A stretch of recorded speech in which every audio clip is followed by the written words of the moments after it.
Política monetária. O Brasil tem um sistema de metas de inflação, sistema que foi criado na Nova Zelândia e que boa parte do mundo ocidental utiliza. Então, a prioridade zero da economia é controlar a inflação. Se tiver que escolher entre gerar emprego e deixar a inflação dentro da meta, qual vai ser a escolha do Banco Central? Vai ser sempre a inflação, tá? A economia é um sistema de escolhas. Se eu começo a aquecer muito a economia, começa a ter inflação. Se eu coloco a inflação num lugar, né, aumentando a taxa de juros, eu vou ter que deixar o crédito mais caro, eu vou ter que gerar menos emprego. Então, é um sistema de equilíbrio. Você não pode nem ir muito para um lado, nem muito para o outro. É um sistema de ajuste fino. Então, a gente tem hoje um sistema de metas de inflação, cujo centro da meta é quanto? Quanto é a meta de inflação no Brasil para 2023? 3,25 com espaço para mais ou menos 1,5. Houve uma mudança agora para o futuro, né, de sistema contínuo de metas, mas não vou nem comentar agora. A política monetária é a política da moeda. O nome moneta é uma das moedas da Roma antiga. Então, moneta deu origem ao nome moeda. Olha como é parecido, moneta com moeda. Então, política monetária é a política da moeda. Dizem que o nome moneta também deu origem ao nome money. E realmente tem, né, a mesma base, apesar de não ser uma língua inglesa, uma língua derivada do latim. Com mais moeda em circulação, a economia cresce mais. Com menos moeda em circulação, a economia retrai ou cresce menos. Mais moeda expansionista, menos moeda reducionista. Por que alguém tiraria moeda da economia? Porque alguém praticaria uma política monetária reducionista. Principalmente para controlar a inflação. E aí a gente tem os instrumentos clássicos de política monetária. Emissão de moeda, ligar a máquina e fazer moeda que não está no assunto da CEA. O open market, o compulsório e o redesconto. A gente vai ver agora esses três instrumentos. O open market é a compra e venda de títulos públicos por parte do Banco Central. Então, quando o Banco Central ele abre a carteira e compra títulos que estão na mão do mercado, ele acaba injetando dinheiro no mercado.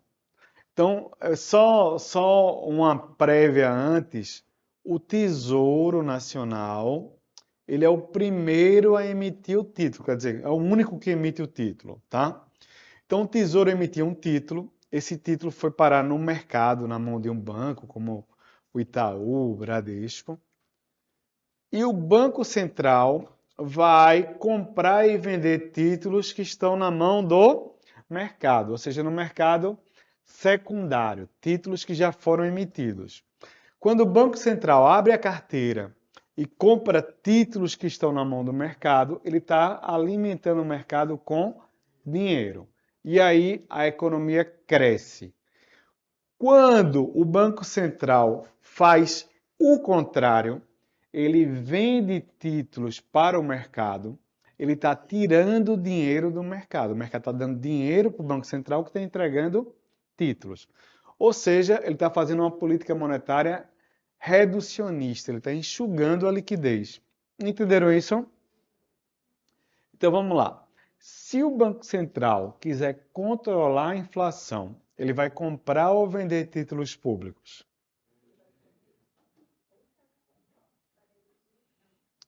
Ele vai tirar ou vai colocar dinheiro do mercado? Essa é a pergunta. Vai tirar dinheiro do mercado. Se ele vai tirar dinheiro do mercado, ele vai dar o quê por esse dinheiro que está na mão do mercado? Que ele vai tirar? Títulos. Então, quando ele entrega um título e tira dinheiro, ele está comprando ou vendendo títulos? Vendendo títulos, né? Então, para controlar a inflação, ele vende títulos. Se a economia está muito letárgica, muito lenta, muito devagar, ele vai colocar dinheiro ou vai tirar dinheiro do mercado?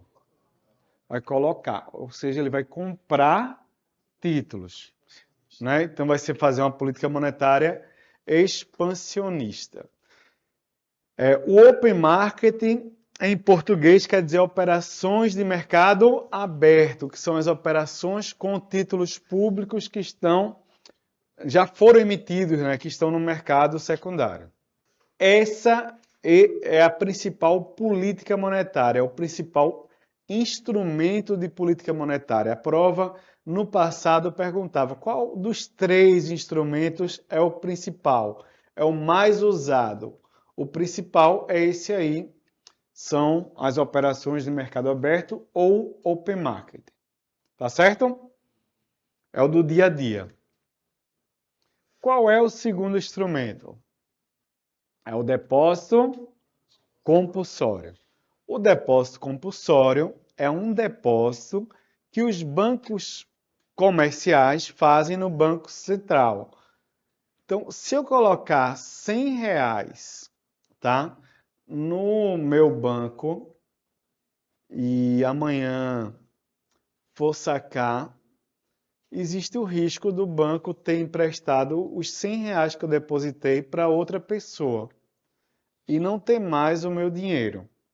Então, se um banco ele pudesse emprestar todo o dinheiro que lá foi depositado, talvez isso aconteceu e acontece agora nos Estados Unidos, né? Recentemente o banco ficasse insolvente, né? Emprestando mais, se ele não tem uma regulação, ele pode ir no limite e ficar sem dinheiro ali para honrar um saque, um cliente quer sacar da conta dele.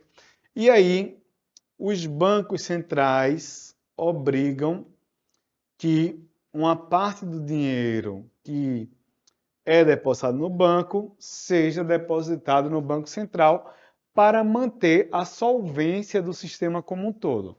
Inclusive, os bancos centrais do mundo todo, ou quase do mundo inteiro, são signatários de um acordo chamado de acordos entre bancos centrais chamados acordos de Basileia, onde eles, né, comprometem a colocar um encaixe ali, um encaixe obrigatório, um encaixe compulsório. Quanto mais o Banco Central obriga a ficar depositado, por exemplo, 20%, menos vai ser o valor que o banco vai ter para emprestar. Esse valor que o banco empresta, ele vai se multiplicar.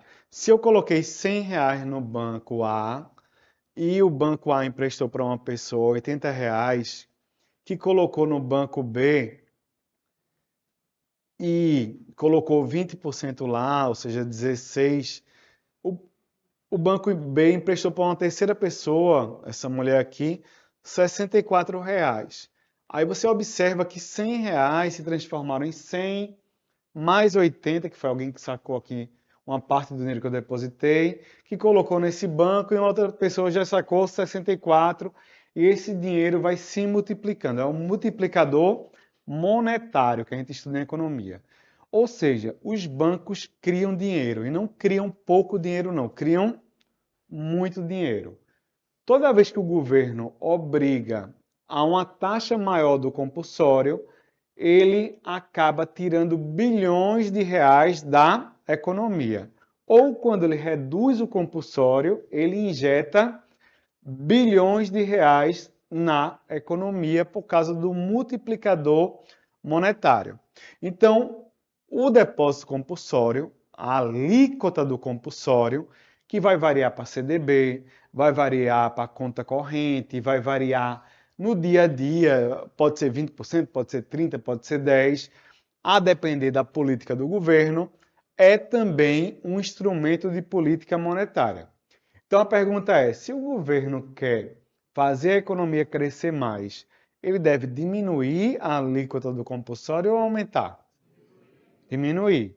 E se ele quer controlar a inflação, ele pode aumentar a alíquota do compulsório. O terceiro, o último instrumento, e talvez o menos importante dos 3, é o redesconto. O que é o redesconto? Quando ninguém quer emprestar dinheiro para um banco, ele pode pegar dinheiro emprestado do Banco Central.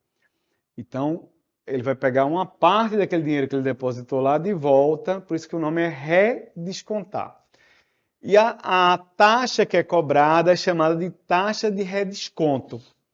Ela é cobrada, o Banco Central não empresta esse dinheiro de graça, ele empresta cobrando uma taxa de juros para manter a solvência, para manter a liquidez dos bancos. Daí o nome empréstimos de liquidez.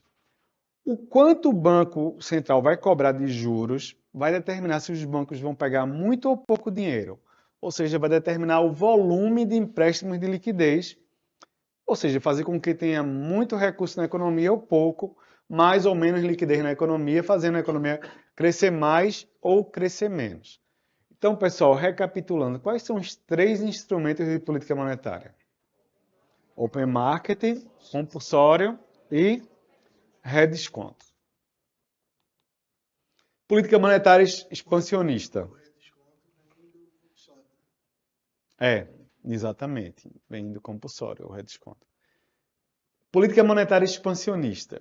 Redução do compulsório, redução da alíquota de redesconto e consequente aumento dos empréstimos de liquidez e, como a gente viu no início da aula, compra de títulos. Política monetária reducionista, tudo ao contrário. Venda de títulos, aumento da alíquota do redesconto que vai diminuir o volume de empréstimos de liquidez ou o aumento do compulsório, vai fazer com que tenha menos recursos circulando na economia. O Copom é o Comitê de Política Monetária, ele é formado pelos diretores de área fim e presidente do Banco Central. Ele que implementa a política monetária, analisa a inflação e define a Selic meta. A gente já viu isso aqui, a periodicidade entre reuniões. Um item que está no conteúdo da Ambima-CEA. Qual é a relação entre juros e atividade econômica? Juros altos, como está atualmente aqui no Brasil, atividade econômica baixa ou alta? Baixa. Por isso que a equipe do governo, que vai ter ganhos políticos com isso, quer a todo custo que a taxa de juros caia. Porque isso vai fazer com que, por exemplo, pessoas peguem mais financiamentos, financiem moto, carro, mais emprego, mais atividade econômica, mais tudo. Juros altos, o primeiro que quem é aplicador não vai consumir, o aplicador vai aplicar, vai emprestar dinheiro ao banco, não é hora de trocar de carro, estou ganhando juros de 14% ao ano.